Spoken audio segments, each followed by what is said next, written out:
여호와는 나의 목자시니 내가 부족함이 없으리로다. 오늘도 주님께서 우리를 사랑하는 성도들 한 사람 한 사람 주의 은혜 가운데 품어주셔서 푸른 초장으로 쉴만한 물가로 예배의 자리로 인도해 주신 것 감사합니다. 어떠한 모습과 형편 가운데 왔든지 예수의 피로 다시 한번 깨끗게 하시고 주 안에서 자유하고 오직 주님께 영광 돌리는 예배 되도록 성령님 도와주시옵소서. 예수님의 이름으로 기도합니다. 아멘. 할렐루야. 하나님께서 여러분을 사랑하셔서 이 자리에 부르신 줄로 믿습니다. 우리 함께 은혜 받으실 말씀 신약성경 마가복음 15장 33절부터 39절까지 말씀 같이 봅니다. 한 목소리로 읽도록 하겠습니다. 제6시가 되매 온 땅에 어둠이 임하여 제9시까지 계속하더니 제9시에 예수께서 크게 소리 지르시되 엘리 엘리 라마 사박다니 하시니 이를 번역하면 나의 하나님 어찌하여 나를 버리셨나이까 하는 뜻이라. 곁에 섰던 자 중 어떤 이들이 듣고 이르되 보라 엘리야를 부른다 하고 한 사람이 달려가서 해면에 신 포도주를 적시어 갈대에 꿰어 마시게 하고 이르되 가만두라 엘리야가 와서 그를 내려주나 보자 하더라. 예수께서 큰 소리를 지르시고 숨지시니라. 이에 성소휘장이 위로부터 아래까지 찢어져 둘이 되니라. 예수를 향하여 섰던 백부장이 그렇게 숨지심을 보고 이르되 이 사람은 진실로 하나님의 아들이었도다 하더라. 아멘. 하나님의 아들이라고 하는 제목으로 함께 은혜 나누기 원하는데, 본문을 우리가 묵상할 때 절대로 하나님의 능력에 대해서 초점을 맞추면 안 돼요. 하나님의 능력에 대해서 초점을 맞추는 게 아니라 하나님의 목적에 대해서 초점을 맞춰야 합니다. 하나님이 능력이 없으셔서 그 아들을 십자가에서 피 흘려서 죽게 하셨을까요? 그렇지 않아요. 선한 만물을 그죠? 말씀으로 지으시고 지금까지 모든 것들의 질서를 운행하신 하나님께서 얼마든지 그 아들을 그 자리에서 구원하실 수 있었을 거예요. 제사장들이 조롱합니다. 야, 저 사람이 다른 사람은 구원했으네. 남은 구원했지만 자기는 구원하지 못한다라고 막 조롱해요. 그리고 그 로마의 군인들도 예수님을 막 조롱합니다. 자주색 옷을 입히고 이렇게 가시면류관을 씌우고 갈대로 머리를 치면서 유대인의 왕이여 하면서 막 조롱합니다. 그리고 그를 채찍질하고 또 십자가에 못 박죠. 그리고 심지어는 빌라도가 예수님을 구하려고, 오히려 빌라도가 그 당시 로마의 총독이었던 빌라도가 예수님이 무죄하고 예수님이 대제사장과 그 지도자들의 시기 질투 때문에 그렇게 어려움을 겪고 있다라고 알고 있었기 때문에 예수님을 구하려고 여러 번 노력합니다. 첫 번째는 유대인의 법에 의해서 너희들 유대인의 율법대로 처벌해라. 너희들 법에 맞춰서 그렇게 처벌해라는데, 유대인들이 얘기하기를 우리는 사형시킬 수 없기 때문에 처형할 수 있는 권한이 없기 때문에 로마의 법에 의해서 처형을 해야 됩니다. 그렇게 이야기합니다. 그랬더니 이번에는 어쨌든 예수님을 살리고 싶어서 빌라도가 사면권, 그 당시 총독이 한번 이렇게 유월절 전에 이렇게 죄수를 놓아주는 그런 사면권이 있었는데, 유월절 특사죠. 우리로 표현하기 좋다면 유월절 특사권을 사용합니다. 그러면 내가 한 사람을 놓아줄 수 있는 권한이 있으니까 이 유대인의 왕이라고 하는, 내가 보기에는 죄가 없는데 이 예수를 놓아주려고 한다. 여러분의 생각 어떻습니까? 물었더니 그 사람들이 요구하는 거 예수님이 아니라 바라바라고 하는, 그 당시에 어떻게 보면 반역을 일으키고 로마 정부 입장에서 보면 사형을 받아야 되는 사람이 바라바였는데 그 사람을 놓아달라고 합니다. 유대인의 입장에서는 독립운동가예요. 김구 선생 같은 그런 분이었을 생각합니다. 어쨌든 그 바라바를 놔달라고 해서 예수님 대신에 바라바가 자유하고, 그리고 바라바 대신에 예수님께서 십자가에 달려서 죽으십니다. 사실 바라바뿐만 아니라 저와 여러분을 포함한 모든 사람들이 예수님 때문에 구원받는 길이 열린 줄로 믿습니다. 우리의 죄를 예수님께서 감당하시기 위해서 십자가에 달리셨고 예수님께서 십자가에서 죽으신 줄로 또한 믿습니다. 그러면 이 사람들이 생각하는, 저 사람은 그 예수님이 행하신 일들을 많이 보았던 사람들이, 심지어는 제사장들조차도 예수님께서 행하신 그런 기사와 이적들을 인정합니다. 하나님께서 그 예수 그리스도를 통해서 하신 놀라운 구원의 역사들을 인정해요. 저가 남들은 구원했을 때 자기 자신은 구원하지 못한다라고, 그게 비록 조롱의 말이긴 하지만 예수님 행하신 목적의 일들에 대해서 인정합니다. 그럼 예수님은 무능하게 자기 자신은 구원하지 못하고 남들만 구원하는 분이셨을까요? 성경은 그렇게 이야기하고 있지 않아요. 처음부터 예수님께서 오신 목적은 하나님께서 구원의 계획 가운데 그 하나밖에 없는 아들을 보내셔서 피 흘리기 위해서, 우리의 죄를 사하기 위해서 그 아들을 보내셨다라고 말씀하고 있어요. 그걸 가장 분명하게 보여주는 성경 구절 중에 하나가 요한복음 3장 16절입니다. 그죠? 하나님이 세상을 이처럼 사랑하사 독생자를 주셨으니 이는 저를 믿는 자마다 멸망치 않고 영생을 얻게 하려 하심이니라. 거기에서 하나님이 세상을 사랑하사라고 이처럼 사랑해서 그 세상 대신에 여러분의 이름을 넣고 외우시면 그게 더 어떻게 보면 분명한 고백이 돼요. 하나님이 나를 사랑하셔서 이 세상을 이야기할 때 물론 코스모스라고 그런 단어지만 그 단어가 우리를 뜻해요. 우리 죄인된 우리를 하나님께서 사랑하셔서 우리를 구원하시기 위해서 그 아들을 보내셨다라고 하는 거예요. 그러면 왜 하나님의 아들이 오셨어야만 했는가? 하나님의 아들만이 죄가 없으시기 때문이, 하나님의 아들만이 흠이 없으시기 때문인 줄로 믿습니다. 예수님 이전에 거의 1500년 이상 이스라엘 백성들이 구약시대에 제사를 드렸어요. 6월절만 되면 1년 미만의 어린 양을 잡아가지고 흠없는 어린 양을 양도 그냥 아무 양이 아니라 정말 그 제사장이 율법에서 이렇게 요구하는 아주 깨끗하고 정말 하나님께 드리기에 합당한 그런 제물을 찾아서 그 양을 잡아서 그 피를 가지고 제사를 드립니다. 구약에 드리는 제사 5대 제사가 있는데 첫 번째가 번제, 두 번째가 소제. 번제는 다 태워서 드리는 거예요. 모두 하나님께 드리는 거고, 소제는 곡식을 이렇게 추수한 것을 드리는 거예요. 소제. 그 다음에 어떻게 보면 좀 제사의 성격이 따라서 다른데 화목제는 말 그대로 우리를 주님과 화목하게 하는 그런 관계를 회복하는 제사입니다. 그리고 속죄제라는 게 있어요. 1년에 한 번씩 그 속죄일에 대제사장만 지성소에 들어가요. 좀 이따 다시 얘기하겠지만 성전의 구조 여러분 아시죠? 우리 그 감독님 통해서 늘 배우셨던 성전 뜰이 있고 그 다음에 성막이 있고 그 다음에 성소가 있고 지성소가 있어요. 지성소는 지극히 거룩하다는 뜻이. 거기는 하나님의 임재를 상징하는 거예요. 거기는 언약궤가 있고 거기에 들어갈 수 있는 사람은 대제사장. 그것도 1년에 딱 한 번 속죄일에 들어갈 수가 있어요. 그래서 목욕제계를 하고 옷을 갈아입고 자기 죄를 위해서 먼저 제사를 드리고 속죄제를 드리고 그 다음에 또 나와서 목욕하고 옷 갈아입고 또 이번엔 자기 가족들 레위 족속들을 위해서 기도하고 제사 드리고 그 다음에 마지막으로 세 번째 들어가서 또 옷을 갈아입고 목욕제계하고 옷을 갈아입고 이제 흠없는 어린 양의 피를 가지고 들어가서 마지막으로 이스라엘 모든 민족을 위해서 하나님 앞에 제사를 드립니다. 1500년 넘게 수천 년 동안 그런 일들이 반복됐어요.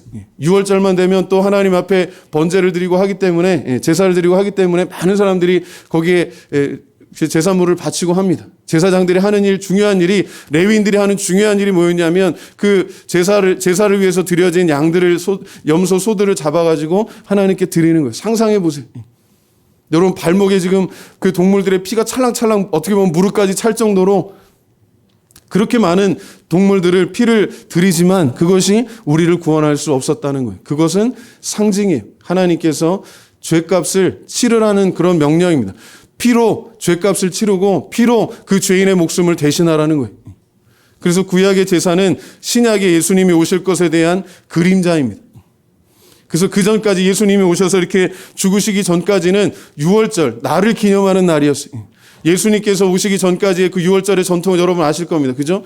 구약의 이스라엘 백성들이 애굽에서 이집트에서 포로가 되어서 노예가 되어서 400년 넘게 거기서 노예 생활을 하다가 하나님께서 애굽을 그 모세를 통해서 출애굽 시키십니다. 출애굽은 애굽에서 나왔다는 뜻이죠. 그래서 광야에서 40년 동안 훈련을 받고 그리고 하나님께서 아브라함에게 약속하셨던 그 언약의 땅에 가나안 땅에 들어가서 비로소 그들이 거기에 정착을 합니다. 그리고 나라를 세우고 거기에 12지파가 이렇게 나눠서 살다가 분열하죠. 그래서 북이스라엘과 남유다로 나눠지게 되고 북이스라엘은 아수르의 침략에 의해서 아주 철저하게 망하고 그리고 남유다도 약 150년 뒤에 바벨론이라고 하는 신흥 강대국에 의해서 점령당하고 바벨론이 나중에 페르시아, 지금의 이란, 이라크가 있는 그 지역입니다. 그래서 다 망하고 70년간 포로로 끌려갔다가 다시 돌아와서 이제 성전을 짓고 하던 사람들이 에스라, 느헤미야 이야기. 오늘 본문에서 이 대제사장과 또 사두개인들이 모여서 회의를 하는 그게 산헤드린이라고 하는데 그게 바로 느헤미야 에스라 시대에 세웠던 어떻게 보면 그때 시작된 유대인의 자치기구입니다. 이 산헤드린의 특징은 뭐냐면 종교기관과 우리로 치면 국회 같은 그런 입법 사법기관이 합쳐져 있는 거예요. 그러니까 굉장히 강력한 권한을 갖고 있는데 다만 사형을 집행할 수 있는 그런 권한이 없었기 때문에 여기 보면 아주 불법적인 게 많아요. 저희가 좀 다 뭐 이야기할 수는 없지만 지금 시간상 그렇지만 제일 불법적인 건 뭐냐면 새벽에 아직 동도 트지 않았는데 벌써 예수님을 죄인으로 이렇게 정죄하고 우리나라 헌법에도 그런 그 개인의 권리가 보장되어 있습니다만은 유죄로 판결나기 전까지는 뭐가 있어요? 무죄 추정 원칙이라는 게 있습니다. 근데 예수님을 이미 죄인으로 이렇게 딱 규정해 놓고 자기들끼리 그렇게 말을 맞춰 놓고 해가 뜨기도 전에 지금 빌라도 앞에 가가지고 막 요구를 하는 거예요. 이미 그 뒤에 그 사람들을 모아놓고 다 작업을 했습니다. 대제사장들하고 서기관들이 평소에는 서로 얼굴도 마주치지 않는 사람들끼리도 연합해가지고 예수님을 잡아 죽이기로 작정을 했어요. 그리고 빌라도를 그 관정에서 끌어냅니다. 6월절 전이기 때문에 여러분 이걸 상상하셔야 돼요. 유대인들이요. 지금도 굉장히 자부심이 강해요. 우리는 유대인 하나님의 언약의 백성 아브라함의 후손이고 하나님께서 축복하신 백성이다라고 하는 소위 말하는 선민의식이 강해요. 그 사람들의 그 마음은 뭐냐면 우리와 그들이에요. 유대인과 이방인들이에요. 우리가 뭐 아무리 예수 잘 믿고 아브라함에 대해서 언약에 대해서 하나님에 대해서 구약에 대해서 어떻게 보면 유대인들보다 더 많이 알고 더 잘 알아도 유대인들은요 자기들은 언약의 백성이라는 그런 자부심으로 살아요. 제가 미국에서 만나본 유대인들은 대부분 그런 자부심을 갖고 살아요. 하나님의 백성, 언약의 백성이라고 이야기해요. 그러다 보니까 뭐가 있냐 하면 다른 사람들을 유대인들이 아닌 사람들을 경멸합니다. 가까이 하지 않아요. 심지어는 로마의 총독도 지위는 높고 어떻게 보면 이스라엘의 실질적인 통치자로 있지만 그 총독이 살고 있는 관저에 가서 들어가지도 않아요. 왜? 부정탈까 봐. 이제 곧 6월절인데 우리로 치자면 이제 곧 신정되고 막 이렇게 좋은 날인데 신년 첫 해부터 이렇게 부정타기 싫으니까 그 문 앞에까지만 가요. 그래서 나오라고 그래가지고 그래서 거기서 이제 자기들의 입장을 이야기합니다. 이 예수라고 하는 사람은 유대인의 왕이라고 이렇게 스스로를 이야기하는데 정치적인 그런 이유를 가지고 예수님을 잡아 죽이려고 합니다.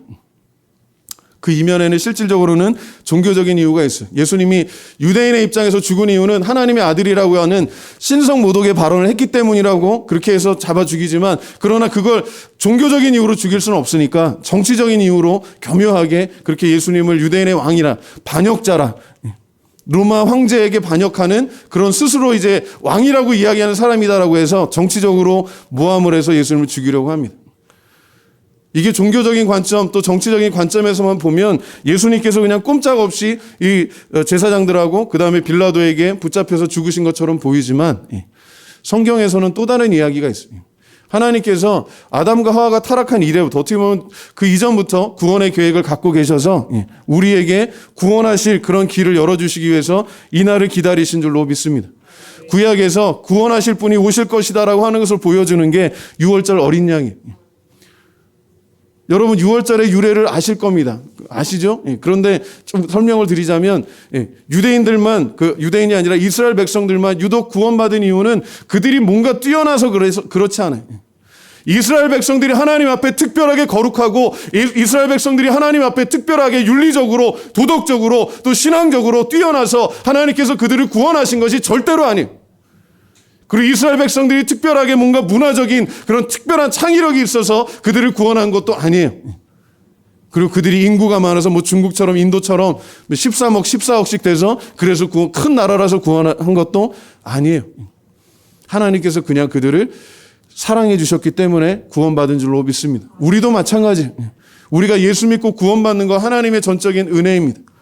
우리가 도덕적으로 뛰어나서 구원받는다는 거 절대로 상상할 수 없어요. 우리가 주님 앞에 뭔가 열심을 다해서 예배를 잘 드리고 11조 잘하고 우리가 신앙생활을 열심히 잘해서 기도를 잘해서 찬양을 잘해서 하나님의 말씀을 달달달달 외워서 그래서 구원받을 수 있다면 예수님이 오실 이유가 없어요. 오히려 성경 같은 거 이렇게 달달달 외우는 사람 북한에 많아요. 지하교회 성도들 성경 구절 외우고 찬양을 다 외우고 제가 지금도 기억하는 게 그 조선족 할머니인데 10여 년 전에 거의 한 20년 가까이 됐을 거예요.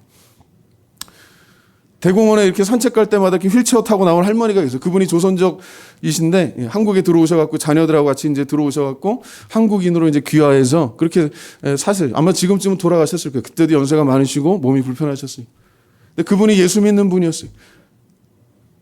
몸도 가누기가 힘들지만 말도 되게 어눌해요. 이렇게 좀 풍을 맞으셨는지 그랬는데 그분이 기억하는 게 있어요. 약간 치매 기운도 있고 그러신데 찬송가를 그렇게 기억하시는 거예요.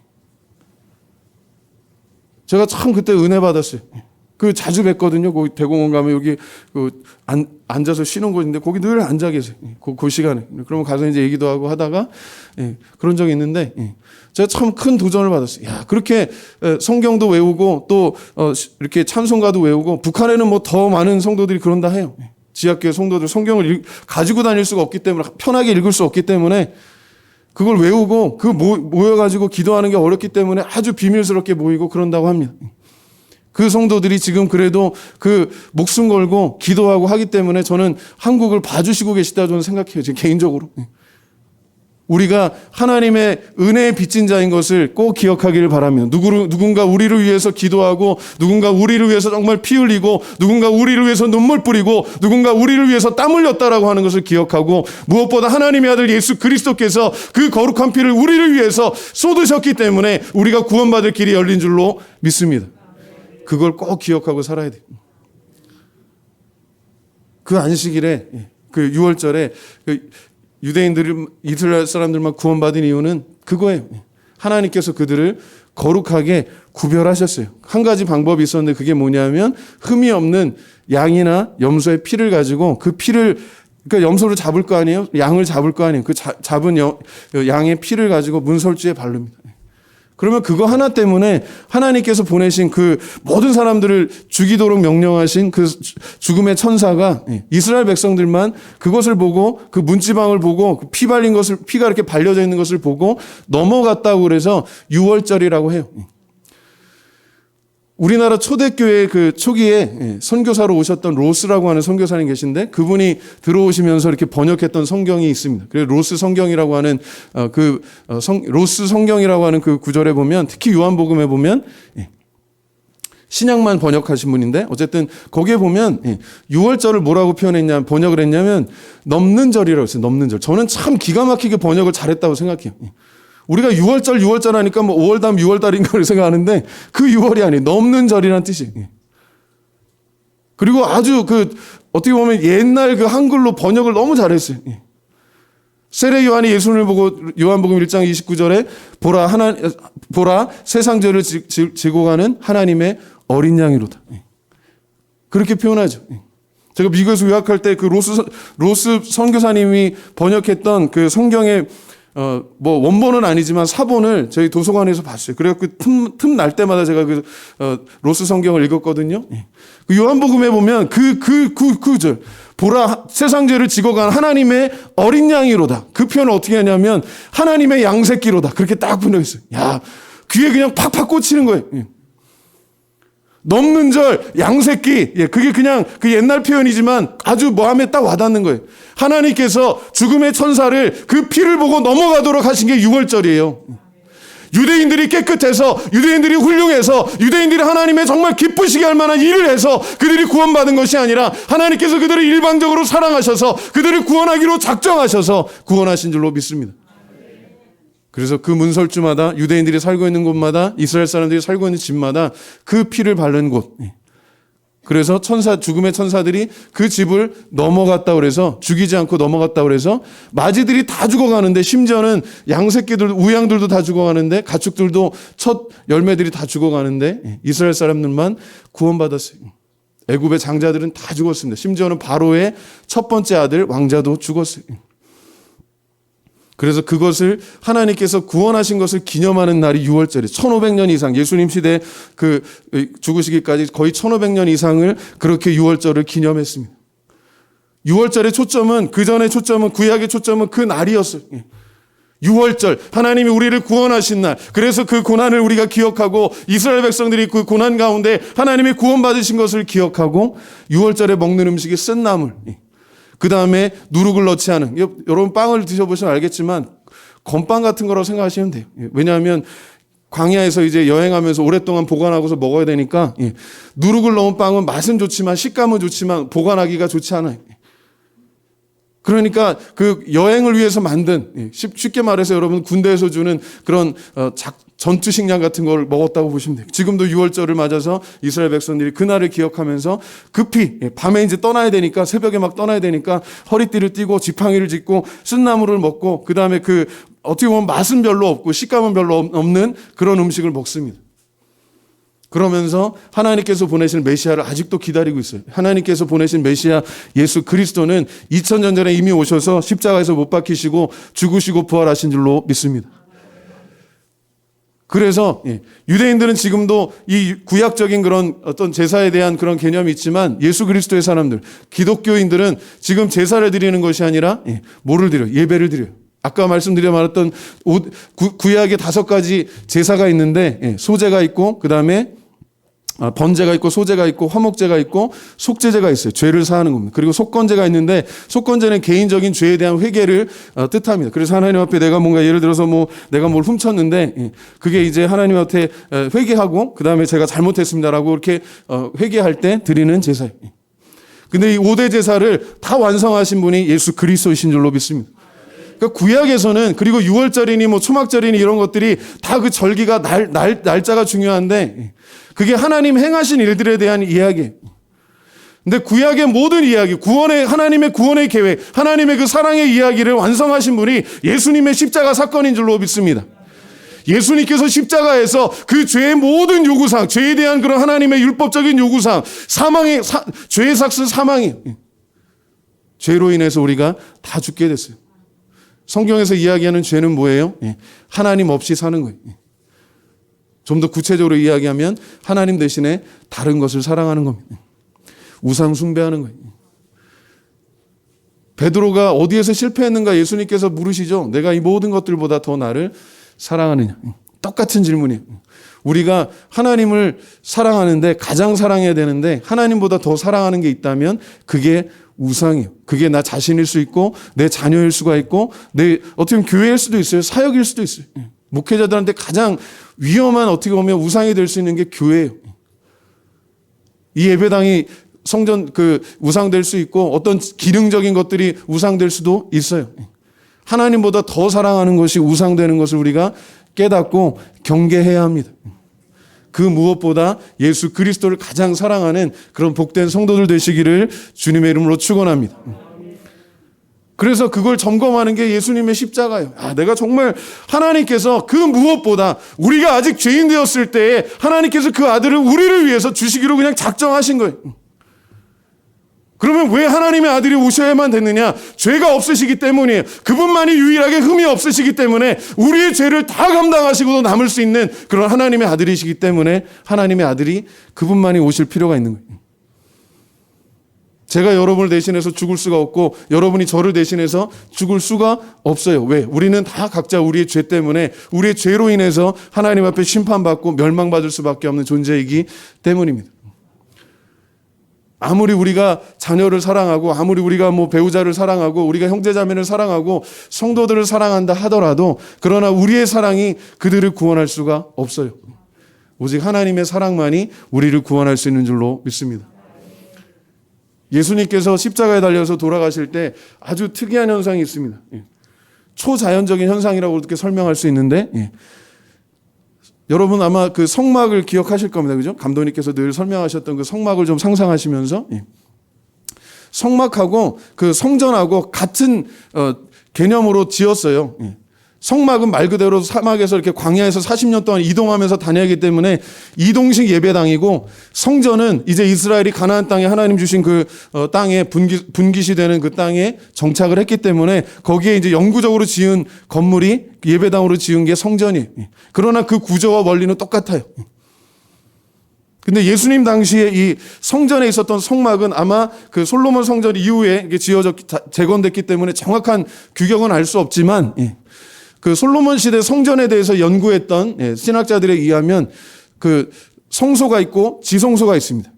성소에는 제사장들만 들어갈 수 있고, 지성소에는 대제사장, 제사장 중에서도 제일 어른이 되고 그것도 1년에 딱 한 번 속죄일에만 들어갈 수 있는 곳이 있는데 그 성소와 지성소를 구분하는 휘장이 있어요.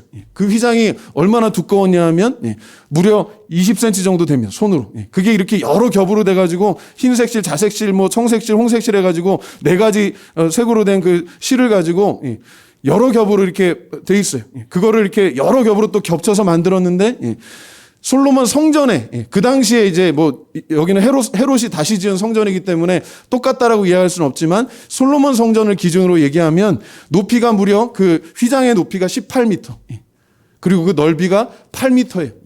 그 다음에 그 두께가 20cm 정도 됩니다. 오늘 여러분들 집에 혹시 궁금하시면 집에 가셔서 전화번호부 같은 거 있죠? 두꺼운 거. 그거 한번 찢어보시려 노력해보세요.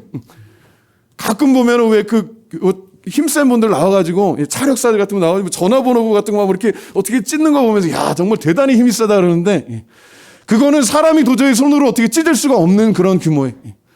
길이가 18m고 이 넓이가 6m고 그 다음에 두께가 20cm 정도 되는 거기 때문에 그것도 그냥 한 장으로 돼 있는 게 아니라 여러 겹으로 돼 있고 이렇게 촘촘하게 가로 세로로 다 이렇게 한 올 한 올 이렇게 따 있기 때문에 그게 그냥 찢어질 수가 없는 거예요. 근데 예수님께서 돌아가실 때 엘리 엘리 라마 사박다니 나의 하나님 나의 하나님 어찌하여 나를 버리시나이까. 이거는 시편 22편 1절에 나오는 고백입니다. 다윗이 지은 시편 중에요. 그리고 성경에 있는 시편 중에서 예수님께서 인용하신 그런 시편들이 몇 개 있는데 그 중에 하나를 그런 시편들 예수님께서 고난 받으시고 죽으시고 부활하실 것에 대한 그런 예언적인 시편들을 메시아 시편이라고 하는데 그 중에 하나가 시편 22편이에요.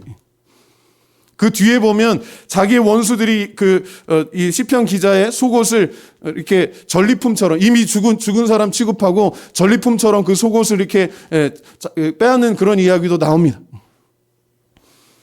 다윗이 하나님 앞에 고백하기를 나의 하나님 나의 하나님 어찌하여 나를 버리셨나이까. 버리시나이까가 아니에요. 지금 버리고 계신 게 아니라 이미 버리셨습니다라고 고백해요. 왜 하나님 나를 버리셨습니까? 그 답은요, 성경의 답은요, 뭔지 아세요? 하나님께서 우리를 사랑하셨기 때문입니다. 어떻게 보면 이해가 되지 않아요. 원수를 사랑하는 것. 하나님을 경멸하고 하나님을 떠나서 자기 마음대로 살고 하나님보다 다른 것들을 사랑하면서 이스라엘 백성들이 늘 하면서 실패했던 게 하나님도 예배하고 우상 숭배하면서 그러다 망했거든요. 그런 사람들을 하나님께서 사랑하셨다라고 하는 거예요. 우리는 우리를 좋아하는 사람들을 좋아하기는 쉬워요. 근데 성경에서는 하나님이 세상을 이처럼 좋아하사라고 표현하지 않아요. 좋아한다는 거는 일종의 조건이 달려 있어요. 저는 그 마틴 루터 킹 목사님, 미국의 그 유명한 흑인 목사님이죠. 인권운동도 하셨지만 그분의 설교를 참 좋아합니다. 근데 그분이 뭐라고 표현했냐면 하나님이 우리를 좋아하신 것이 아니라 사랑하신 것에 대해서 우리는 감사해야 합니다라고 이야기해요. 인간적으로 좋아하는 건 어떤 조건 때문에 저 사람은 나에게 잘해주니까 내가 좋아하고 저 사람이 나에게 잘해주지 않으니까 나는 좋아하지 않아. 그런 조건적인 게 있지만 그러나 사랑은 조건적이지 않다는 거예요. 무조건 사랑하는 거예요. 하나님께서 우리를 사랑하시되 끝까지 사랑하셔서 그 아들을 하나밖에 없는 아들을 흠없는 아들을 죄 없는 아들을 십자가에서 피 흘려서 죽게 하신 줄로 믿습니다. 그게 하나님의 계획이에요. 그러니까 대제사장도 그렇고 빌라도도 그렇고 그들이 다 몰랐던 건 뭐냐면 그것이 하나님의 뜻이었다는 거예요. 저 사람이 남은 구원하되 남들은 구원하고 남들은 치료하고 죽은 자도 살려냈지만 자기 자신은 구원하지 못한다라고 이렇게 조롱했지만 사실은 그게 하나님의 계획이었던 거예요. 하나님의 계획은 그 아들을 구원하시는 게 아니었습니다. 그 아들을 죽이셔서 그 피를 흘리셔서 그 몸을 찢으셔서 그 휘장이 찢어지는 게 예수님의 몸이 찢어지는 거예요. 예수님이 세례 받으실 때, 그죠? 세례 요한이 예수님에게 세례를 이렇게 드릴 때, 하늘이 열린다는 표현이 있어요. 하늘이 열리고 성령이 비둘기같이 임하시는 사건이죠. 그 하늘이 열렸을 때 그 열린다는 것과 이 휘장이 찢겼다는 표현이요. 그 동사가 똑같은 겁니다. 하나님께서 하늘을 찢으시고 성령을 비둘기같이 그 아들 예수 그리스도에게 보내셨던 것처럼 십자가에서 예수님 죽으실 때에 그 하늘을 찢으신 것처럼 예수님께서 돌아가실 때 그 몸을 찢으셔서 그 휘장을 찢으시고 이제 우리가 누구든지 예수 믿는 자들은 그전까지는요 혈통이 되게 중요했어요. 대제사장은 아무나 대제사장 되는 게 아니에요. 반드시 아론의 후손이어야 되고 이스라엘 백성들 중에서 12지파 중에서 레위 족속 중에서 그것도 아론 집안 사람이어야 됐어요. 그렇지 않고는 대제사장이 될 수도 없었고 그 중에서 아론의 자손이라고 다 되는 것도 아니고 그 중에서 특별히 선택된 사람만 대제사장이 될 수가 있었어요. 제사장도 마찬가지고 그 전에 혈통으로만 되었던 것들이 이제는 예수의 피로 되는 줄로 믿습니다. 그 전에는 어떤 족보로 되었던 것들이 이제 예수 그리스도 안에서 구원받은 자들, 믿음으로 사는 자들, 은혜로 사는 자들에게 주시는 특별한 선물이 된 줄로 믿습니다. 그래서 우리가 자랑할 것이 사실은 주님밖에 없는 거예요. 우리가 자랑할 게 있다면 예수님밖에 없어요. 우리가 증거할 게 있다면 예수 그리스도 안에 있는 하나님의 사랑밖에 없는 줄로 믿습니다. 우리가 정말로 자랑스러워할 것은 하나님의 그 사랑을 보여주는 예수님의 십자가, 이 십자가가 우상되는 것이 절대로 아니라 그 십자가가 상징하는 의미입니다.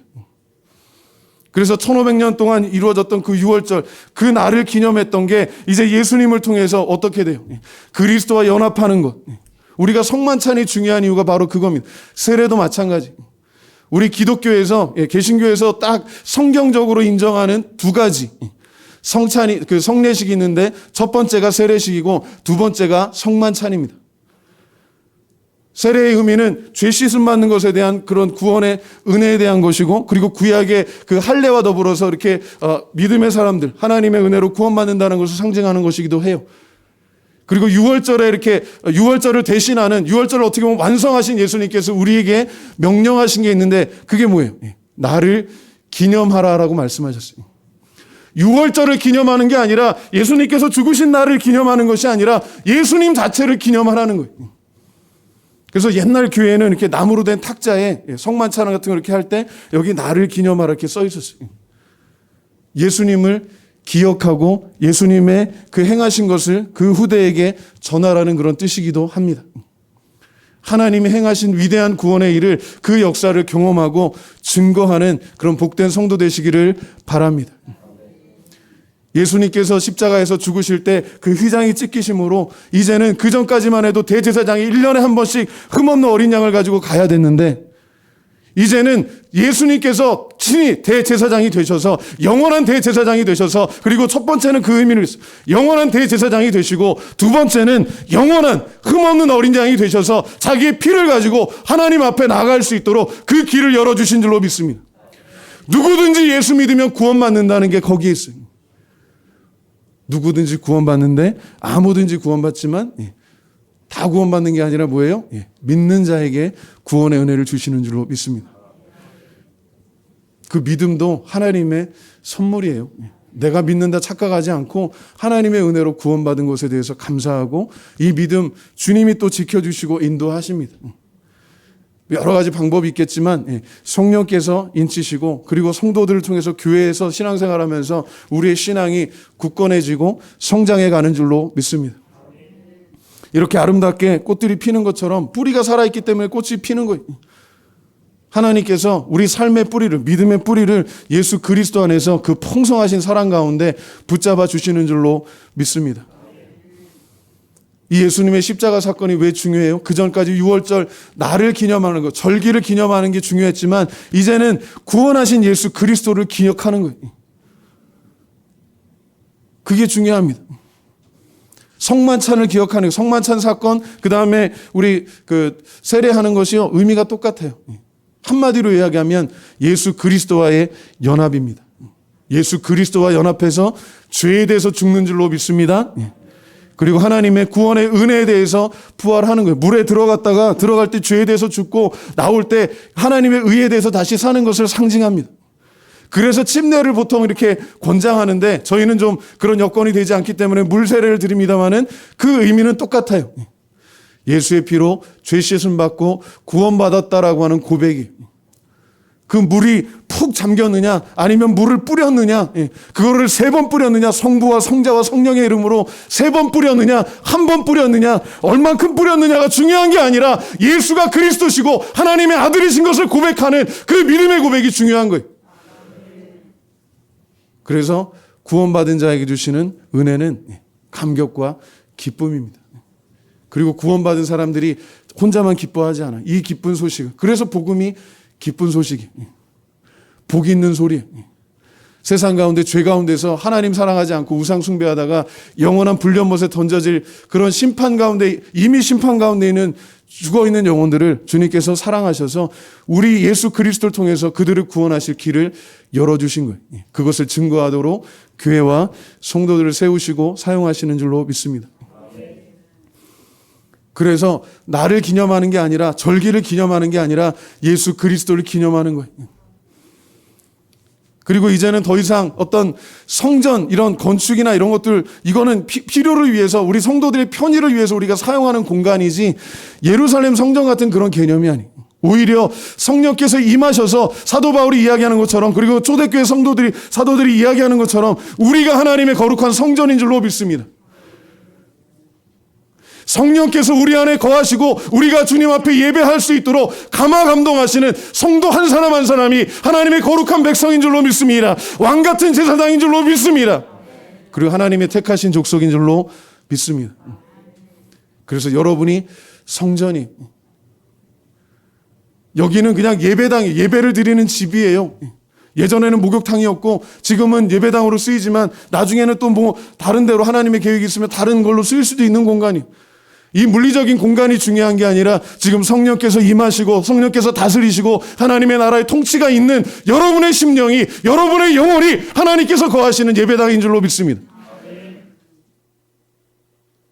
왜? 예수님께서 십자가에서 피 흘리셔서 그 몸을 찢으셔서 하나님께서 그 휘장을 찢으셨기 때문에 이제는 누구나 예수의 피를 가지고 예수의 이름을 의지해서 하나님 앞에 나아갈 수 있게 되는 거예요. 물론 우리가 서로 기도를 이렇게 제목들을 나누기도 해요. 우리가 사용하는 표현 중에 사실 신학적이지 않은 거, 바르지 않은 게 중보기도입니다. 중보는 예수님만이 하실 수가 있어요. 그냥 기도를 부탁합니다, 그렇게 말씀하시는 게 맞아요. 우리 성도들을 위해서 기도할 때 그거는 중보기도가 아니라, 중보는 예수님만, 중간에서 하나님께 이렇게 직언하실 수 있는 분은 예수님밖에 없어요. 뭐 천주교의 사제도 그렇고 뭐 기독교의 목사도 그렇고 누구도 예수님을 대신할 수가 없어요. 그러려고 한다면 그거는 이단이고 교주입니다. 그 순간 타락하는 거예요. 예수 그리스도 외에는 우리의 중보자가 없는 줄로 믿습니다. 그래서 우리가 누구의 이름으로 기도해요? 예수님의 이름으로 기도하는 거예요. 기도의 열쇠가 예수님이라고 하는 이름이에요.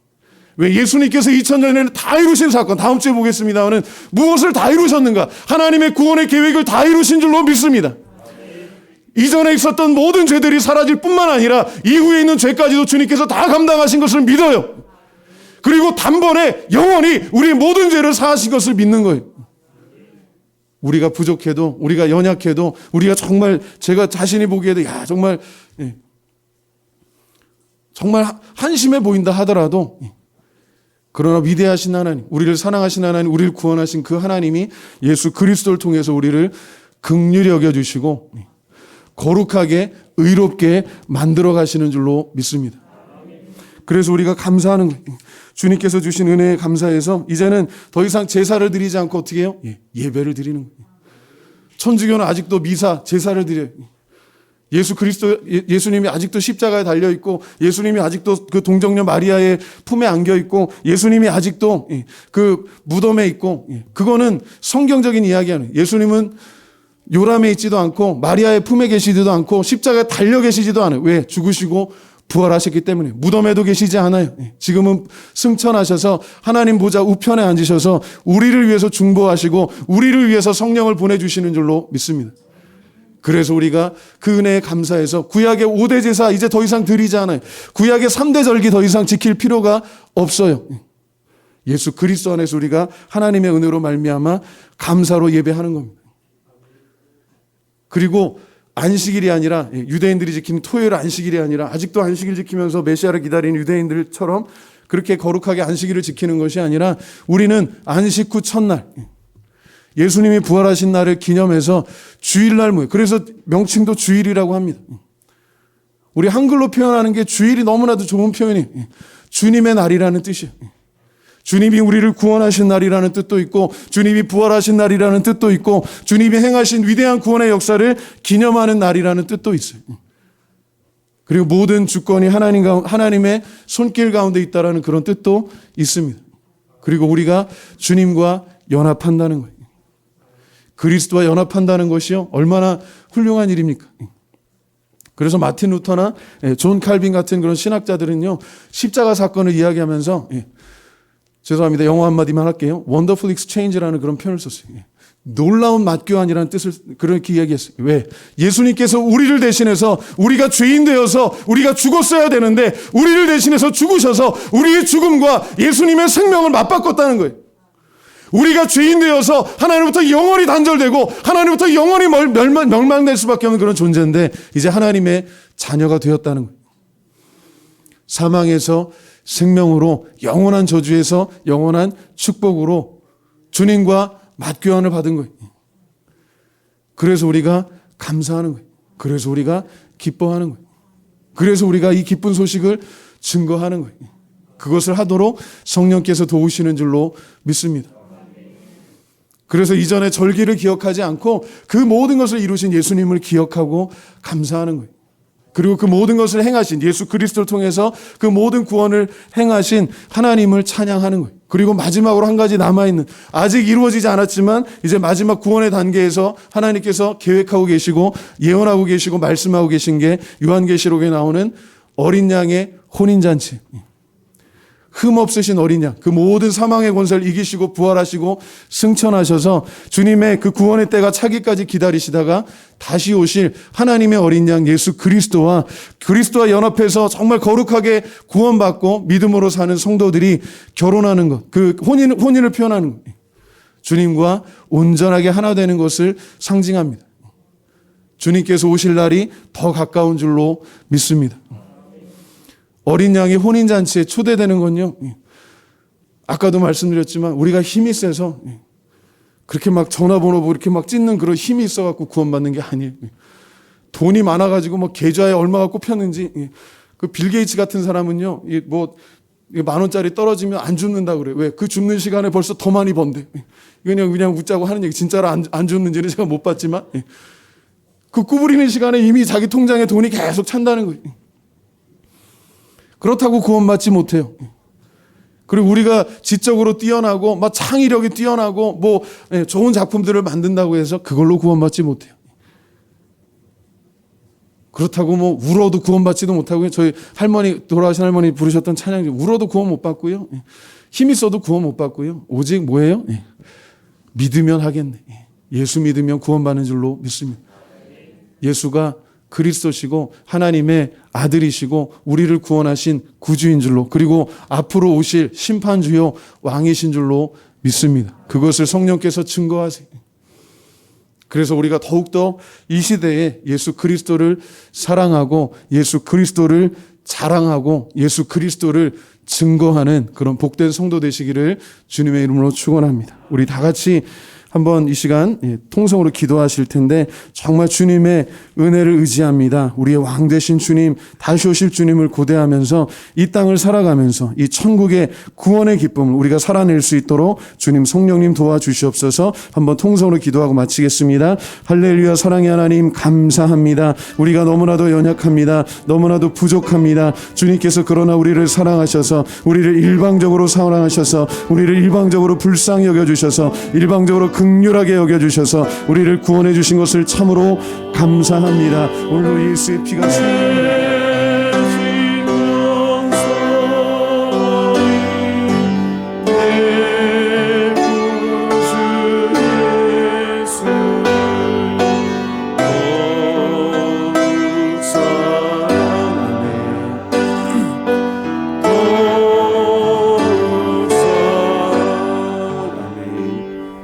기도하시겠습니다. 예수를 향하여 섰던 백부장이 그렇게 숨지심을 보고 이르되 이 사람은 진실로 하나님의 아들이었도다 하더라.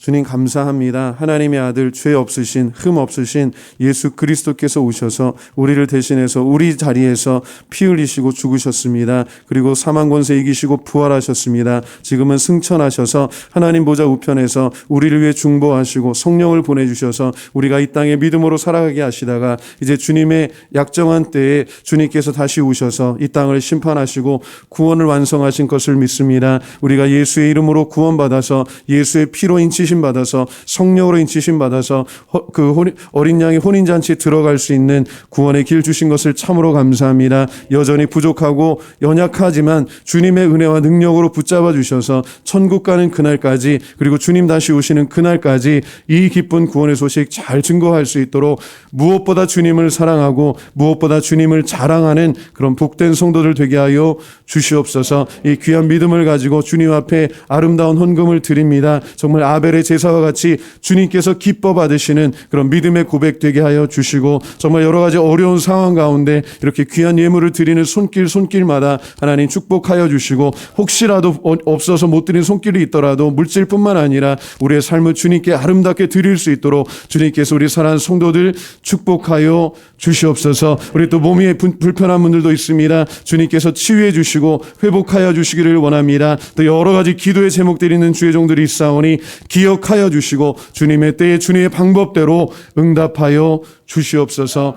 이제는 우리 주 예수 그리스도의 무한하신 은혜와 아버지 하나님의 만극하신 사랑하심과 보혜사 성령님의 감화 감동 인도 충만케 하신 은혜가 하나님의 아들 예수 그리스도를 사랑하며 자랑하며 증거하기 원하는 우리 사랑하는 성도들 위에와 주님의 피값을 하신 이 몸된 교회와 이 나라와 이 민족 위에 이제로부터 영원토록 함께 있을지어다. 아멘.